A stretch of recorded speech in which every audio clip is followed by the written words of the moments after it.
Alright, I just got back from seeing Shin Ultraman in theaters. This is the new Ultraman film directed by Shinji Higuchi, who I believe was a producer on Evangelion, maybe even a scriptwriter, I don't quite remember, but the screenplay for this was done by Anno, and he was an executive producer on it as well. And this film was a lot. This was a extremely dense film. Before we dive into that, though, I guess I should say I'm not super deep into Tokusatsu stuff. I can count on one hand the amount of Tokusatsu stuff I've seen. I mean, let's do that. I've seen the original Godzilla. I've seen Shin Godzilla. I've seen a few episodes of Kamen Rider O's. Need to get back to that. And I've seen a few episodes of Ultra Q, the very first of these series, of the Ultra series.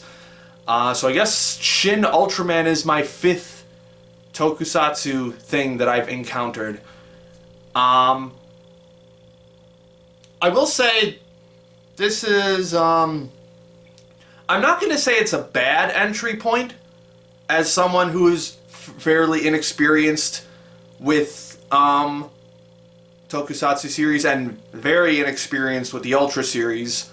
I won't say it's a bad entry point because you're not going to be super confused the entire time, but it definitely does feel like there's some stuff in here that you won't understand fully unless you are more familiar with Ultraman as a character and as a franchise.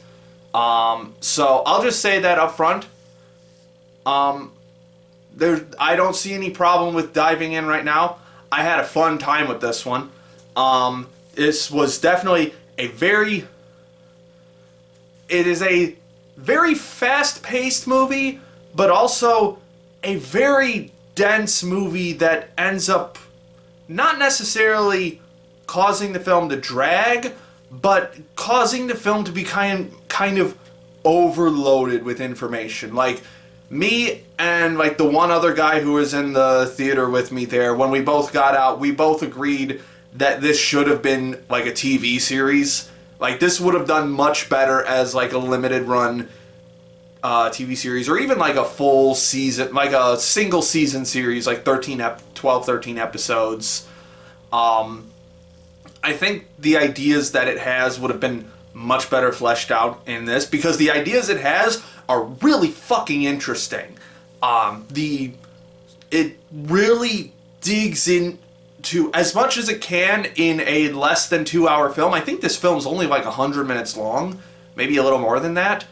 But in that short runtime, it really tries as much as it can to dig into the socio-political implications of a super-powered extraterrestrial being coming down to Earth and fighting kaiju and having this super-powerful weaponry within its body, and what that means for Earth as a whole, what that means for the galaxy as a whole, and all of the other intelligent species that are far more advanced than Earth. It really tries its hardest to dig as much into that as possible, and it's really fascinating, but it still, at the same time, feels like it's only scratching the surface of the implications of it all. It never gets deep enough to really let these issues settle in on you, because a lot of it just feels like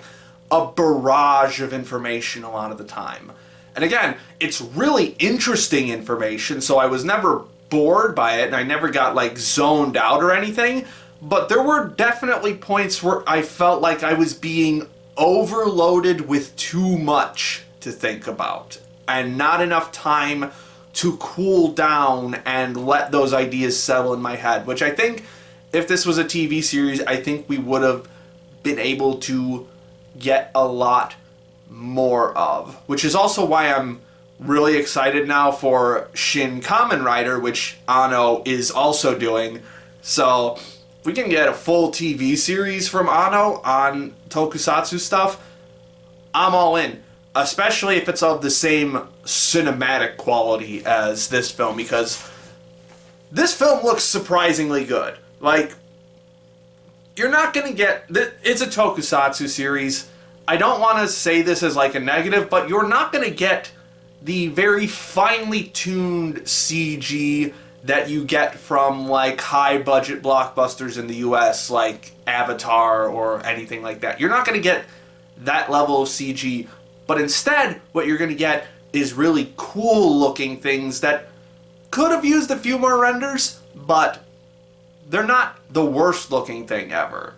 And again, because they look so cool, it really doesn't matter. Like, all of the kaiju designs in this are super cool to look at. They never feel like generic kaiju, I guess I would say. They all feel very distinct, and I believe a lot of the ones that they... Because, like, the film opens with kind of a pseudo recap of how kaiju exist in this world. It reminds me of the few episodes of Ultra Q that I've seen, which I think is the point. I think it is directly referencing some early episodes of Ultra Q. I'm not entirely sure, though. And just the kaiju designs in this opening montage are just so cool and interesting. And all of the kaiju that Ultraman fights in this series, or in this movie, are really cool looking. And man, the action is so damn cool. Just the way everything moves around, the way like, there was this shot moment where Ultraman just does like cartwheels, not even cartwheels, like forward cartwheels in place in the air, because that's how he's able to move, and he's spinning so fast, and then he just kicks a kaiju in the jaw and launches it backwards, and I'm like, holy shit, that was so goddamn cool. I love this. So yeah, that element of the film is really cool. And on the actual, like, filmic, like, cinematic side, the camera work in this is so damn cool. It is exactly what you would expect from, like, Shinji Higuchi and Hideaki Anno. These very weird, very interesting, captivating shots where it kind of just... A lot of shots where it bends the scenery around it because of the type of lens that they're using. Especially there's like this brief playground sequence that does this a lot. He puts the camera in a lot of really interesting places, like inside a bag of chips that's being opened up, on the end of like a remote control that someone is using. There's just so much cool cinematography in this. The way that characters are framed in this, there's a lot of this very claustrophobic framing, using like objects in the scene to make this very dense, very claustrophobic frame a lot of the time when the scene is very tense. And yeah, it's just a really cool looking film. I just wish it was a TV series. That's what I wish. Especially on the character end too, because I'll be honest, I don't care about any of these characters really. Like, the closest it got to me caring about anyone in this series is this guy Taki, who's like this kind of nerdy guy on the SSSP team. Like, his arc of like coming to terms with the grandiosity of Ultraman and the Planet of Light and all of this extraterrestrial stuff, and overcoming like I know there's probably a word for it, but like the realization that you are a small insignificant human, like his arc of overcoming that and then doing something that allows them to defeat a certain enemy in this in the climax of this series.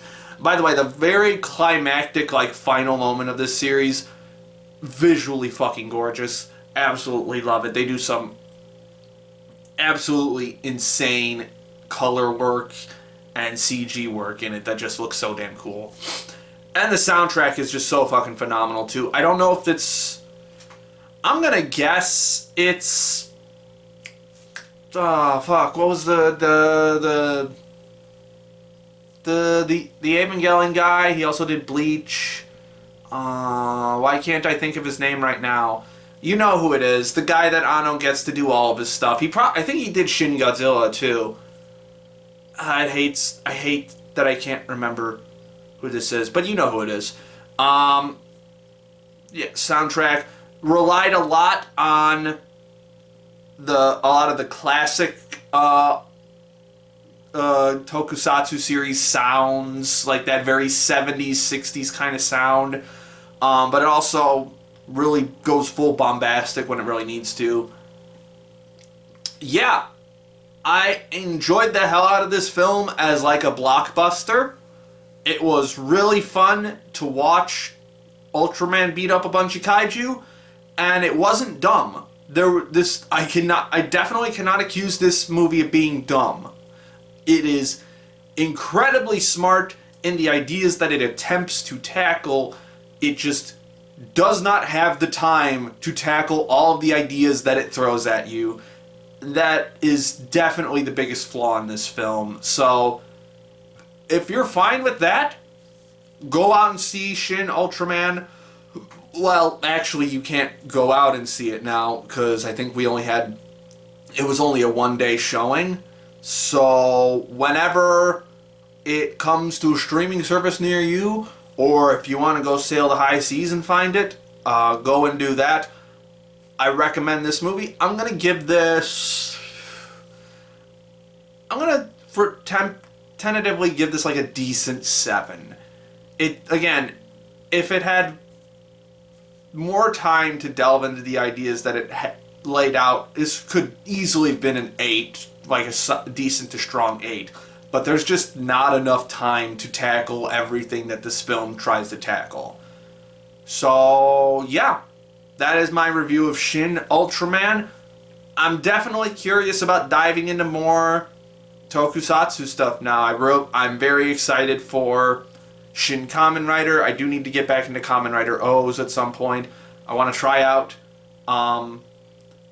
Gen Urobuchi's Kamen Rider. That was Gaim, I think. Which, by the way, there's a Madoka Magica reference in this movie. I'm pretty sure. Try and find it if you can. I don't know why it's there, but go ahead and find it. So, that's the movie. I know this is technically not anime, but it still fits with the brand of the channel. But if you want to see me do more just regular live-action film reviews, go ahead and let me know in the comments, and I'll do some reviews of that. Might go see the new Avatar, might go see Puss in Boots. I've been wanting to see that. But in any case, my name is Ember, and I'll see you next time.